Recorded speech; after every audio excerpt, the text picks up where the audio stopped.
Senator Leila Delima is of belief that the House investigation into the illegal drugs trade at the New Bilibid prison in Muntinlupa City was a waste of time.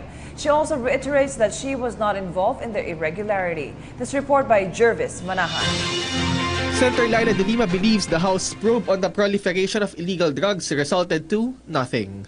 In a forum held in Quezon City, Delima was still fuming in anger and at one point became emotional as she answered many issues being thrown at her. She questioned why the Public Attorney's Office or the PAO lawyered for two of the inmates who testified against her, even if these two are not considered indigent clients. Delima said the PAO should prioritize poor Filipinos in need of legal aid instead of servicing high-profile cases. She also sideswiped at PAO Chief Presida Acosta, whom she said took charge in rehearsing inmates in their testimonies. She also repeatedly denied receiving drug money from drug lords. Kasama lang ho yan sa propaganda nila. Mind conditioning, brainwashing, para ma-justify yung mga pinaggagawa nila, lalo na yung pagpapatay. Delima believes that time will come and she will be vindicated from all the issues hounding her today. She also said she respects the Ombudsman's decision not to conduct a motu proprio investigation on her alleged links in the drug trade. They're trying to make an example out of me. Anyone who will go against them will be silenced. On the forum's lighter moments, audience members got to ask a few questions. They asked what things make Delima happy despite the avalanche of issues and what thing will she be bringing in case she gets jailed. Kung sakali po akong makulong, dalhan niyo lang po ako ng mga pocket books. Para magbasa na lang po ako ng magbasa. Marami nga akong mga hindi pa nababasa kasi pag pumupunta po ako sa bookstore, yan po ang bisyo ko, yung bili lang ako ng bili ng librong. For the PTV News, Jervis Manahan. CNN Philippines. Good evening, sir, and welcome back. In China, you announced a separation with the United States. What exactly, sir, do you mean by separation? And what actions, if any, will you take to formalize this pronouncement, specifically? You know, you have to take my words in the context of what I've been saying all along. It's not severance of ties. When you say severance of ties, you cut the diplomatic relations. I cannot do that. Why? It's to the best interest of my country that we maintain that relationship. Why? Because there are many Filipinos in the United States. Americans of Filipino ancestry. Why? Because the people of my country is not ready to accept. I said separation. What I was really saying was separation of a foreign policy. In the past, and until I became president, we always follow what the United States would give the cue. What he would give the cue that we are there, we follow, pasunod-sunod tayo. Hindi ako magsunod. Now, for example, Russia came out with a statement that this mentioned that I had a talk with Medvedev, and they are ready to extend any and all assistance. So that if I would like to have an atomic bomb, and if it is given to us, I'll bring it here. That is what it means. But I would like to thank Russia for understanding us. My problem, and they know also that how hard I am in dealing with the economic stress of my country. And for them, it was a very nice human gesture to the Russian Republic. Salamat po. Last from me, sir. The pronouncement has raised concerns or questions on what it could or how it could impact existing deals like the VFA or EDCA, the Mutual Defense Treaty, and also concerns from Filipinos in the U.S., sir, working there, and yes, those hired by U.S. BPO. That's what I said. Do they have anything to worry about? Yes, I have nothing about to worry. I worry that they would not get out of this country, that you have to force them. That is my worry. Why should I be worried? It will affect EDCA and the rest of the agreements? Maybe. But I have to consult the military, the police, and everybody. Because at the end of the day, it is all security. No?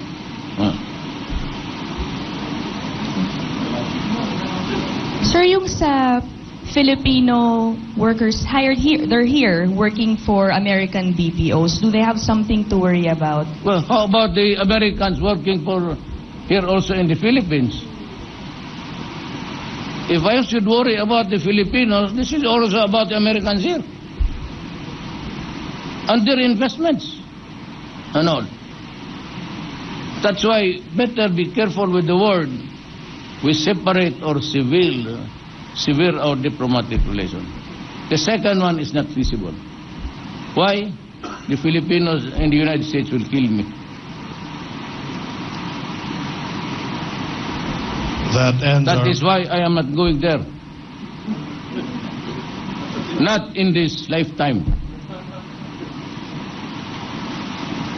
Sana inaabuso kasi tayo ng mga wala. That ends our press conference. Thank you so much, ladies and gentlemen. Nomar? How about the young lady? The blue shirt. You'll have your time. Alam mo, nagpapakpak lang ito kaya inaantok na to. Galing kami Beijing. Hi, sir. Also in Beijing, you announced the alliance, you're eyeing alliance with China and Russia. Apart from these countries, what other countries are you looking for to have alliances with? So many alliances, really, actually. Alliance is a generic term. That there's so many agreements, so many treaties to talk about. What is very important is that we have agreed to help each other economically. But the bulk of that burden would really be coming from China. Look at what happened. They just gave us 13 billion. It's not easy to just give so much money to a debtor na walang siguro. But the fact that they have the trust and confidence for us to pay on a long-term soft loan that would give us the drive, the impetus. Public-private yung mga bangko ng mga laking company naghiram rin. It will be published. I'm sure those are things which are not confidential anyway. And on a personal note, yung among usapan namin, you may ask me some other time because it's late. But I would be able to answer you at least some, but not all. Sir? Security matters, that's not a proper subject matter. Sir, follow-up. There are some people na nagsasabi na you are announcing your separation from US and yet you just announced alliance with China and Russia. Hindi po ba conflicting yun dun sa lagi natin sinasabing independent policy, foreign policy? Your thoughts May I look that, at you for a moment?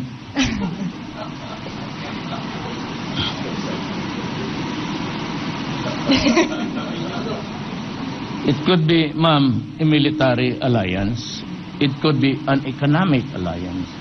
It could be an economic bloc. Separation of my foreign policy. That it need not dovetail the foreign policy of America. That's what I meant actually. Even severe is to cut. Separate is just to chart another way of doing it.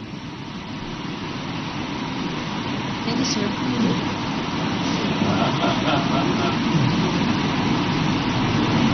Forgot to announce your name. Kasi, yes. Para walang magsama ng loob. Then, Jamie sunod. Siguro, we can maybe last 2 questions or 3. Maybe 3 questions. Mr. Masahi Yamaguchi of NHK Japan. So welcome back. I am a reporter of Japanese Public Broadcasting Corporation, NHK, and next week President will go to Japan and meet Prime Minister Abe. What are you looking forward to meet him, and what are you looking forward to talk about? Well,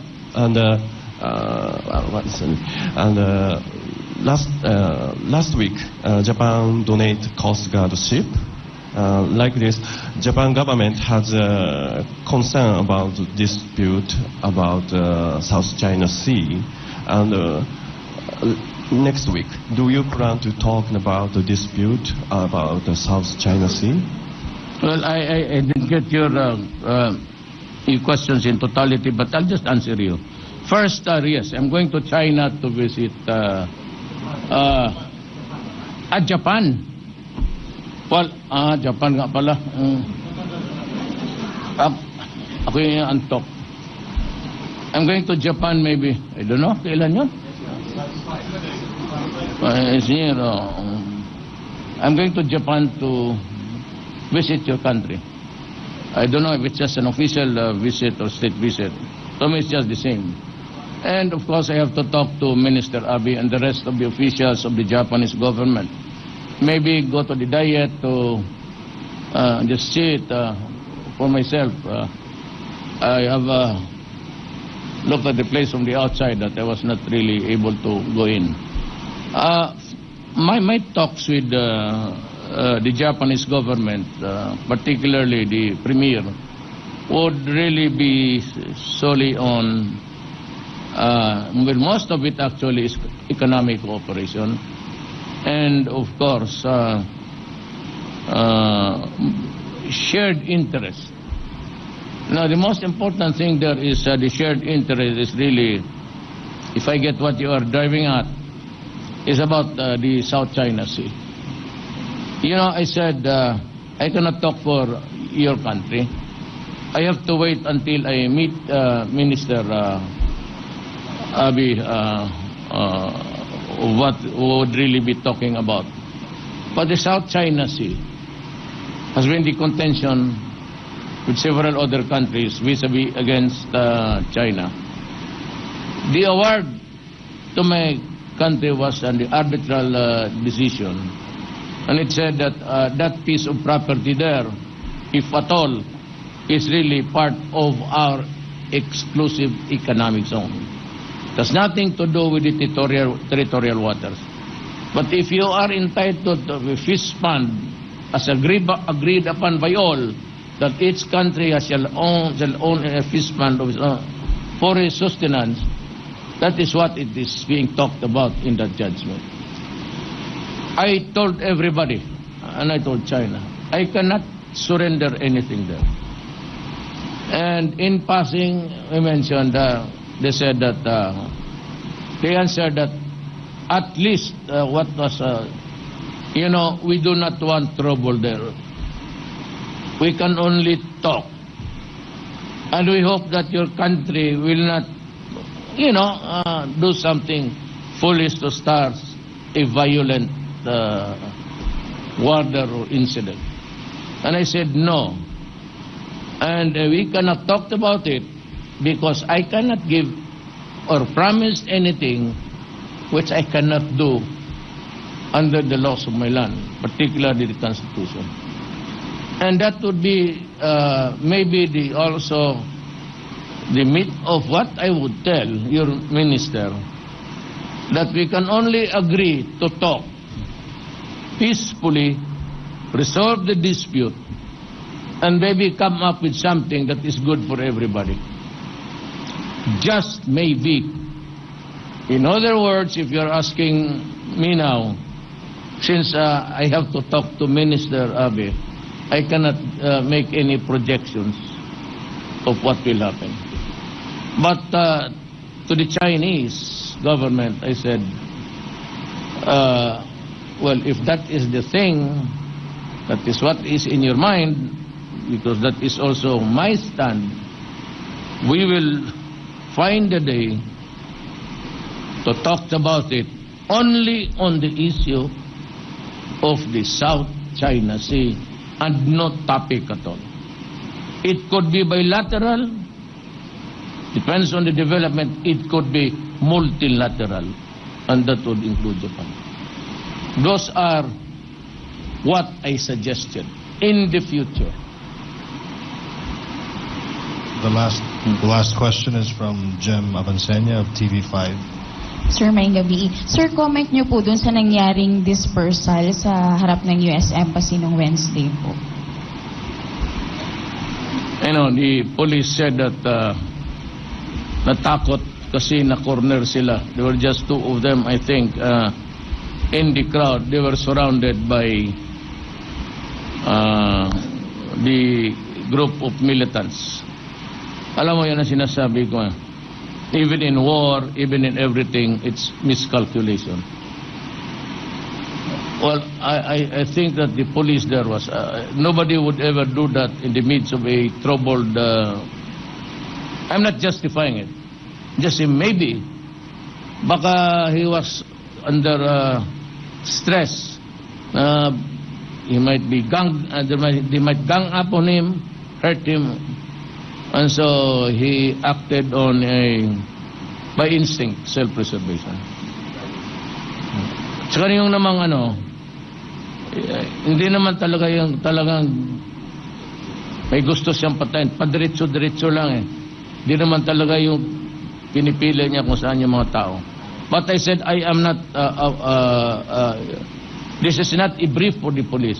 I might say that. Pero I intend to look at it. I will try to talk to the police, invite him for coffee, and I will talk to the activists. Para naman hindi sila, I would like to know what really happened. The dimension can be had if I would do the questioning myself. I do not want a quarrel between there's no more left here. I do not want to hear it from our side, Governor, right, or from the left. We should stop it because we are talking, and we are all Filipinos. I do not want anybody hurt there. Not the police, not the young militants. It's about time that we should really treat this as a matter with civility. Hindi na yung na lang dyan kasi batuhin mo yung mga police. Police naman come in swaggering and beating people. I would not like that in these things happening in my administration. I'm praying to God that we will succeed in the talks and baka sakali makachamba tayo. So with our Moro brothers, baka one for reason or another, it might dawn upon everybody that we should be just talking. Everybody is progressing, whether it's in China, Japan. Why are we still trying to fight them? Para tayo nag-rumble dito ng mga bata eh. Look at those young people that are fighting street fights every night. Stop it. Kukurnihan na ako. But this is one thing I'd like to suggest. I do not want any firearms during demonstrations. Maybe, but no M16s there. Well, they should be stationed far away. The worst that they can do, or maybe the demonstration is cause damage. I do not want to see M16s. There's no fighting there that will ever happen. I mean, those are anathema in the modern sense of the word, demonstrations. They're everywhere. In every country, they are always demonstrations. And the government, police and military should expect that when there is almost a disagreement, a dissent, everybody in any country, it could be Turkey, it could be anywhere. It's always France. Nandiyan talaga yung demonstrations. It is part of the territory of democracy.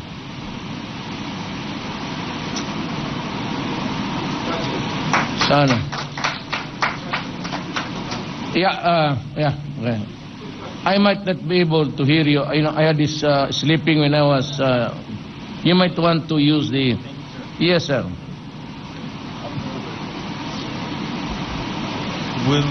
Will Ripley of CNN Tokyo. Thank you very much, Mr. President, for taking my question. Just wondering, who would you get along with the best in the White House, Hillary Clinton or Donald Trump?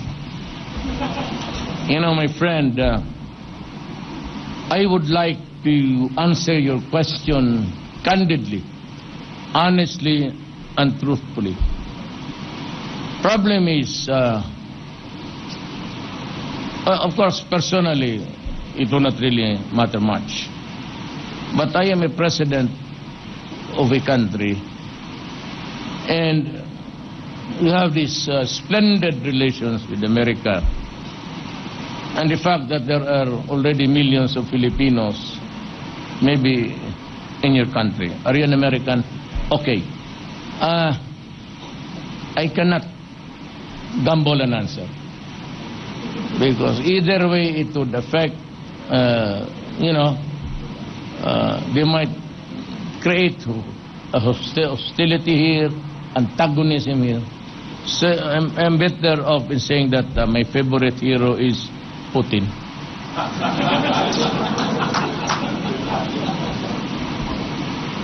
Some in the United States and elsewhere have compared you, the reason why I ask, have compared you to Donald Trump, the Republican candidate. What do you make of those comparisons?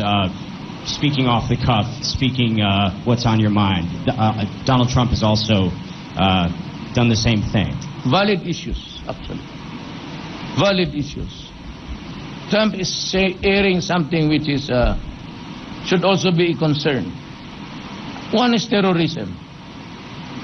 Everybody should be worried about terrorism. And of course, in this modern world, multicultural countries, again, there should be some semblance of, acceptance and maybe, especially in the matter of religion, tolerance.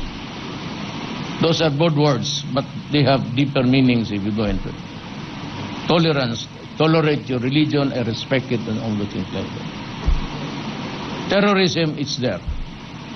And frankly speaking, I'd like to be honest with you. America somehow, not all, somehow provided the reasons for the terrorism there right now. Why? Well, you need not be a terrorist. There has to be an explanation. For an Arab of Syrian descent, of Iraqi or Iranian would be there, migrated to the United States, and was even born there, and yet somehow gets into a radical thing. Maybe not even the history of the Persian Empire and all of these things. What they see are the bombings and the killings of Sunni. And if I were being done on the Filipino, I would really, and even you, if you are from the outside and you see Americans being treated that way, villages bombed, killing soldiers, and even hospitals, and just say, oh, it was the wrong target.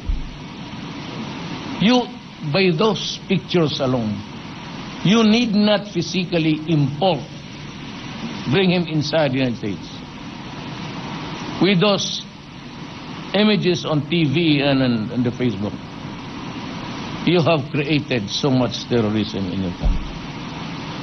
That is what I can say honestly, my observation about America. You have imported terrorism to your land. Okay? Yes, sir. The last one, the third. Yeah, okay. Ian Cruz of GMA. Welcome back, Mr. President. Ian Cruz of GMA7, sir. Sir, did you bring up the issue of Filipinos' fishing rights in the Scarborough Shoal with President Xi Jinping? And was there any assurance from the Chinese that they will not reclaim any part of the Scarborough Shoal, sir? I leave it to the... Yes, of course we did. I leave it to the Chinese authorities what they will do in the next few days from now. Napag-usapan namin, pero no. I leave it to them to... So one of the things I said that in the private talks, which I cannot. But tingnan natin. Let us see what develops in the days to come. Last... hindi ka man bidya.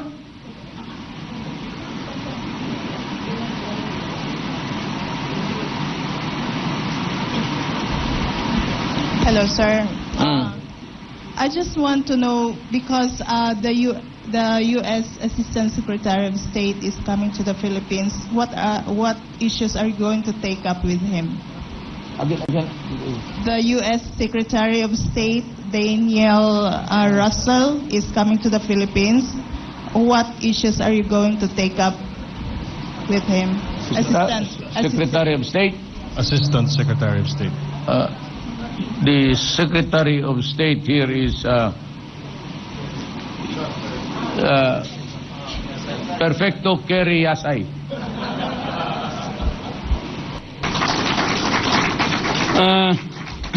We can maybe accommodate a few questions. Siguro mga 100 okay na.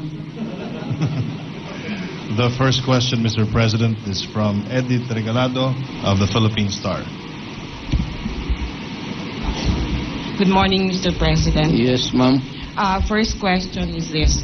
While in China, you declared, you had some pronouncements about severing ties with the U.S., both militarily and economic aspect. Now the question is, when are you going to come out with a written order with respect to the military?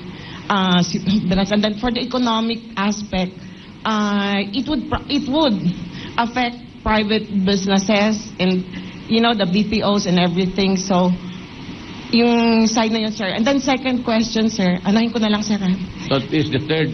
No, second question pa, sir. Second question is this. Is your attitude towards the U.S., does it have something to do with the mirroring case? Has the U.S. ever asked or apologized to you through those years? I'll answer you the second question. Sir. It has not really appeased me at all. Binastos tayo ng Amerika. Mirroring was carrying out explosives in and out of Davao City for several years. He was hosted sa Evergreen Hotel. Hindi siya pumayag na may pasok Tigalinis. And for 5 years, he was in and out of Davao City. One day, there was an explosion that burned the hotel, not nearly, but sunog. And he was brought to the hospital. He lost both of his legs. But unfortunately, the following morning, early on, may naglanding dito sa airport na to, a citation of the U.S. Embassy, at bumaba isang police na gago na taga-Pilipinas, the Colonel, I forgot his name, and some Americans who branded their badges as FBI raw sila, got Mering out of the hotel, brought him out, kasi sabi nila dalhin nila sa Makati Medical Center for better medical treatment facilities, whatever. But what they really did was to fly out Mering Michael to Singapore and Shanghaied him to the United States.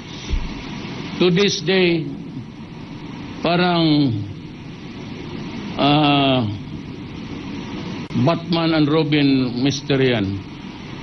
No explanation. Thought a week after, or 4 or 5 days, Richard Donny, the ambassador at the time of the United States, nagipag-usap sa akin early morning with his aide only, and Mr. Bongo, apat kami nag-usap, and they promised to conduct a full-scale investigation and committed to me that they will serve me a copy. Sa awa ng Diyos, hanggang ngayon, wala pa ako natanggap ni baski note ng mansana. One night, during the campaign, at least that, may card ako sa kanya. I think Bongo was the card. May binigay siya ng card, sabi niya, he was from the CIA. And sabi ko, may I help you? And we talked about the mirroring case and said that he would see me maybe the day after. And we did meet almost 4 o'clock in the morning. I was very tired from a campaign sorted at night. At ang sinabi lang niya, and these were his exact words, Mayor, pwede ba natin kalimutan na lang to? Can we let this pass, this thing pass? Can we forget it? Sabi ko, wala naman rin akong magawa. I've been waiting for that report, but until now I haven't. So I really do not know what was the mystery about. So,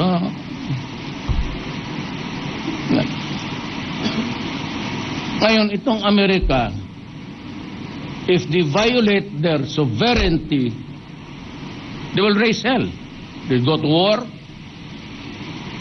Kung tayong ginagawa nila sa atin, there wasn't even an apology or anything. Kinalimutan ko yun. Ngayon, dumating itong naging presidente na ako, and one of the 3 promises that I made to the people was that I will cut corruption. And I hope it will really.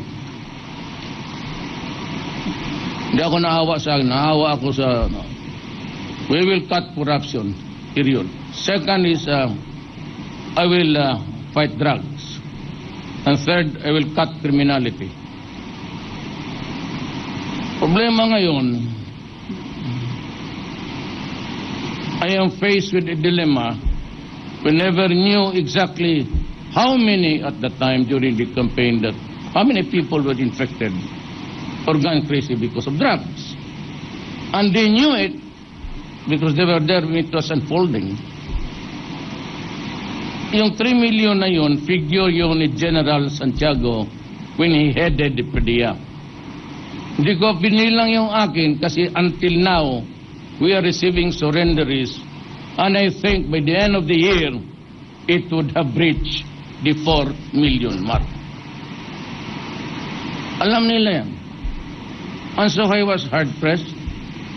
They knew, they operate a government that they knew that I was a mid-term president, that I entered into the picture operating on a budget that was prepared last year by President Aquino for the operation of this year.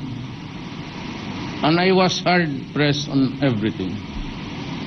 And yet they had the goal, these idiots, they would just say, why Duterte? Why is he killing the criminals? Why does he not just build enough rehab centers for 3 million immediately kaagad? It's easy to criticize. With that, they knew that I had no money. I am now operating on a budget. We do not have capital outlay. Ang atin is the maintenance MOEOE. MOOE lang tayo. Pang sweldo, pangtawid na lang itong sa... And that's the problem. And so I ordered a full-scale war. I did not order a police action, but because that would not have enough. So when I became president, I pressed everybody. And lo and behold, we are now nearing 4 million drug addicts in this country. Alam mong ginawa ng Amerika? Ang una-una itong human rights, I know who's that idiot, also another idiot. There were plenty of idiots there criticizing me about human rights. Sinakyan nila an issue of extrajudicial killing, which was not an issue at all. You were here, we were all around. It was not an issue against me. Until the dying days of the campaign, when my ratings were going up, lahat ng basura, and this senator who talks with his mouth, with his foot on his mouth, binasura na pati corruption. I said, open the banks and all, you can have. I authorize everybody, go and search for the money. At itong extrajudicial killing. Ngayon, binigyan mo ako ng pan. I was about avoided it, but you gave the window, so I'm... Ngayon, ito, galit ako sa kanila. Kasi yung 3,000 na namatay, they would like to make appear like an idiot that they were all killed extrajudicially. Not counting the policemen and soldiers I lose every day to fight the drug problem. To this day, the other day, that was the last briefing, and I lost another policeman. Tapos sumunod na itong State Department, another idiot. Then the office of the president, I don't know whose name was, babae na. Then it was Obama himself. You know, if somebody can give me an answer, I will resign tonight in handwriting. Tell me what was wrong when the United States declared war against Iraq on a pretext of mass weapons of mass destruction. They entered Iraq, they killed Saddam, destroyed the country, killed so many people, only to find out that there was no mass destruction. Tell me if it is right, because I will resign. Any man here in this room would stand up before me and say, it was moral, it was right to kill a leader of a nation, wipe out his people, and have the gall to criticize me about human rights violation. They undermined Libya. Libya is a failed state. They are eating Saddam slowly. Were it not for the fact that China and Russia are supporting Syria. Why? Why? Because if Assad is out, they would have destroyed the entire Middle East. Why?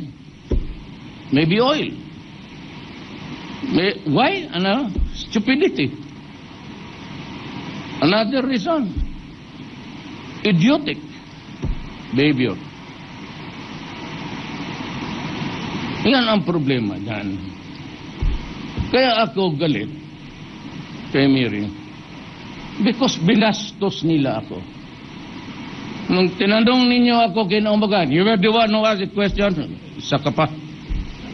Sabi niya, si Miring na wala. So I called Lasa, who is now the mayor of Agonay.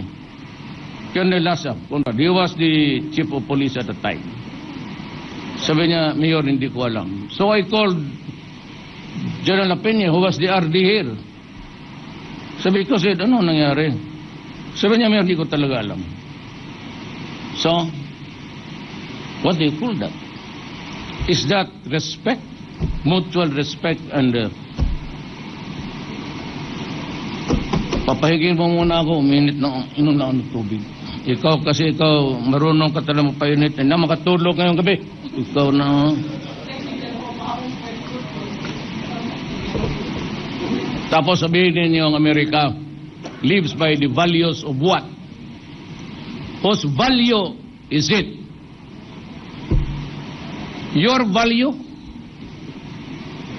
Our values? Because if there is one thing that they don't really want to, you know, if there is one thing that the Americans have failed miserably, it is in the province of the human dignity. Dali kayong maano, basta kung ano, just like Obama, during the Laos meeting, I was here. I answered a particular question, anong gawin mo pagka i-raise nila yung extradition? Anong sinagot ko sa inyo? Huwag ninyo akong bastusin kasi pag bababuhin ko talaga kayo doon. Did I mention Obama? But when I said the following day, because it was fed to him, those were hurting words with the president. Hindi ko nga siya pinansin eh. And he didn't even bother to say, no, I was wrong, Duterte. I thought you were because my idiotic group also told me that you said this and that. I never mentioned his name. And so what I did was, during the round table engagement, sinlabas ko yung picture ng massacre. And somebody, mga bright itong Pilipino, and even in that Angkor something, there was this group of Filipinos. You know, it's 1 century ago. Those are not my words. Before the election, I tried to reach everybody. Norm Iswari, the communists. I went to Murad, there, Rampanan, doon sa kampo nila. I talked with Jafar. And we talked again here. But I said I was not satisfied. I tried to reach out to the Abu Sayyaf and to the radical groups.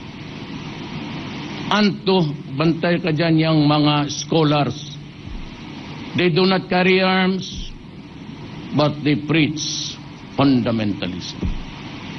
And he told me, Mayor Duterte, we can talk to you, but we will not negotiate peace with you. Why? Because the Americans are still there in your country. We see so many of them, the special forces, scattered all over Mindanao. And they are here to finish us through your... They are there to advise your troops how to wipe us out the face of the earth. Kaya sabi ko, I cannot even talk this. This particular massacre did not happen yesterday. Sabi lang nila, hindi akin yun. Sa mga scholars naman. We cannot forget it because so many, sila ang dapat sisihin. The Filipinos at that time, mahirap lang, pobre. We didn't have that camera. They all got those pictures of killings, massacre, piled bodies, with the soldier putting his foot on the breast of a woman. Ginawa nila, even as a postcard, at kinuha niya nila na yung mga bright na kinuha yan doon sa archives nila, hindi sa atin. So, gano'n. Tapos tayo dyan. Yan. The last question. May idagdag pa ako. Kaya ako, pati pa itong EU diputa, isa ring ugok, some lawyers of EU, nulat-tulatan ako that I could be, ang masakit dyan, ganito, putang ina nila. When they criticize me, and all of those guys who appeared before the international networks, they would say this: Mayor Duterte, you must account for those who were killed, blah, blah, blah, blah, blah. Remember that if you do that, we will cut the assistance and the aid money. Putang ina kayo. Ganon kaliit ang tingin ninyo sa amin. Pumunta ka dito, ipakain ko yung dollar mo. Sila, bastos yun eh. Kaya if I react in the manner of a Filipino na galit sa kanila. Kaya ako nag-iinsulto ng tao. What is there to defend my integrity and the integrity of the people of the Philippines? Ganon ninyo, paano ang mga Pilipino sa labas? Nandiyan na nga, nagpakahirap na, tapos that we will cut the assistance. Putang ina, iilo ninyo yung pera ninyo. You know what is an ilo? That's a piece of paper. When you run out of toilet paper, you wipe out your ass. God damn it. Bullshit kayo. Why am I saying this? It sounds the height of vulgarity. You started it. You give me 10, I'll give you 20. Bakit din yung sabihin na we will not give the aid unless you... Who are you to say that to me? Bastos ka ba? Sabi ko sa inyo eh. Do not do that kasi bababuhin ko kayo. So now, the doors are open again. There's a window open. Talagang bababuhin ko kayo. Unstatesmanship. I am not running for any statesman. There's no position in this planet statesmanship. You can eat it all. But I have a country to protect and the dignity of the people. That's why I give back to you full length of what you want to say about me. So let us place ourselves in the proper perspective. Assistance, USAID, you can go to hell. EU, no wonder you are in shambles now. You cannot even agree to be together or not. Whether to form still a European community or disintegrate. Why? Because your lawyers who plan it are all stupid and idiots. I am glad to be back after my state visits to Brunei, Jerusalem, and the People's Republic of China. In both my visits, we reviewed the sum total of our relations and explored other areas of undertakings that open doors for more meaningful engagements. A clear focus was directed more on economic cooperation and partnership to benefit our people. In Brunei, I met His Majesty Sultan Hassan al-Bolkiah, with whom I discussed ways of furthering deepening bilateral relations, particularly to economic cooperation. We secured Brunei's commitment to help develop Mindanao halal industry, especially in certification and in capacity building. Brunei and Mindanao can be twin hubs for the production and export of halal certified products. We agreed to intensify trade and investments and to work closely to further bolster the role of BIMP-IAGA in growing our economies. We also agreed to address connectivity issues to increase air and sea linkages to facilitate trade and commerce. I thank His Majesty's of Brunei's role as a partner for peace and security's continued support for the Philippines' effort to pursue just and lasting peace in Mindanao. We fully cooperate to combat illegal drugs trade and collaborate on maritime and defense issues, particularly in redressing our transnational crimes, piracy, and crimes at sea. To ensure progress in our discussions, we instructed officials of our respective government to immediately work together in transforming this agreed agenda into specific plans and actions. In my state visit to China, I met President Xi Jinping and 3 other members of the Standing Committee of the Political Bureau of the Chinese Communist Party.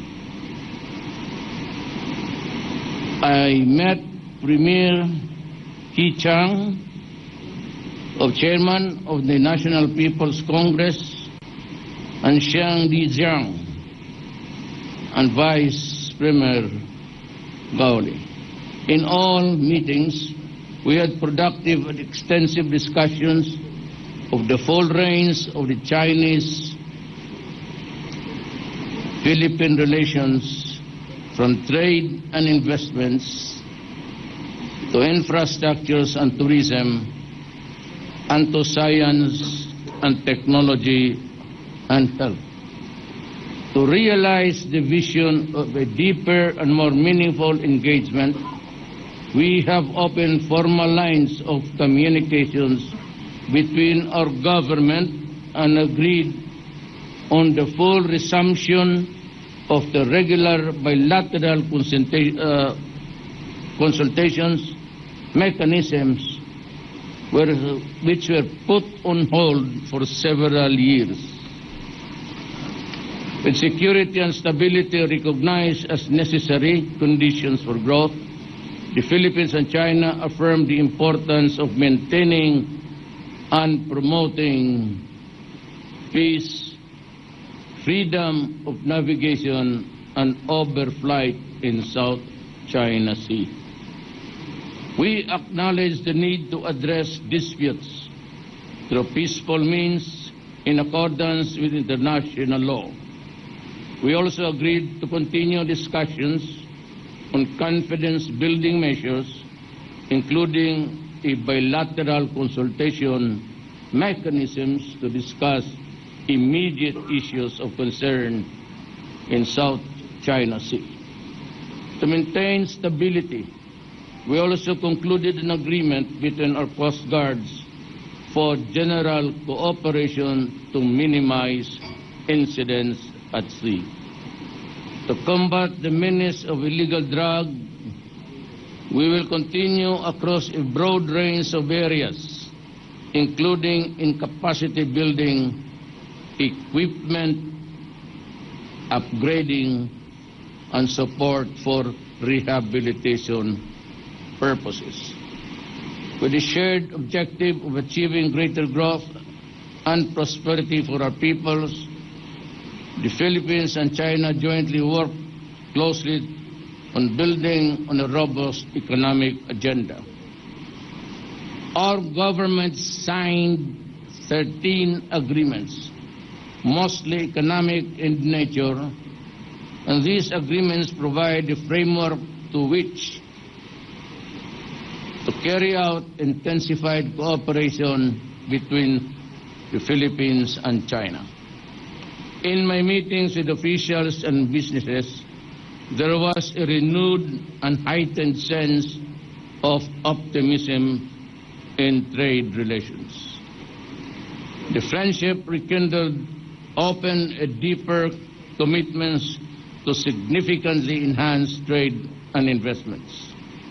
My talks have resulted in public financing agreements and a private business deals valued at $24 billion in soft loans we have agreed from other banks. These agreements covering various fields of economic activities are expected to generate 2 million jobs for the Filipinos in the next 5 years. Your government will continue to work very hard to ensure that these agreements bear concrete results that will better the lives of our people. We shall also make sure that the credit facility and the soft loans will be solely be utilized in public financing that benefits all Filipinos. In my state visit to China, signaled a turning point in our shared history and showed that both countries are fully capable of working together for mutual beneficial cooperation, even as we remain committed to settle disputes peacefully in full adherence of international law.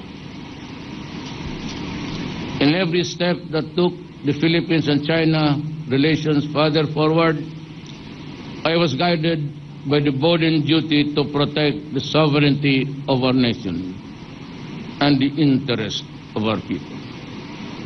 In all my engagements abroad, rest assured that I will always pursue our nation's best interest, consistent with our independent foreign policy, anchored on the basic tenets of sovereignty, non-interference, and mutual respect. On the personal side, the warm welcome and expressions of the support of our kababayans in Brunei and China further strengthened my resolve to pursue the various reforms being carried by our government. We will harness our foreign relations to the inclusive growth and sustainable development of our country so that working abroad becomes an option and no longer a need for our people. With this, I seek your continued support and cooperation as we strive to introduce fresh initiatives and more endeavors that will create meaningful changes in ourselves, our families, our communities. Salamat.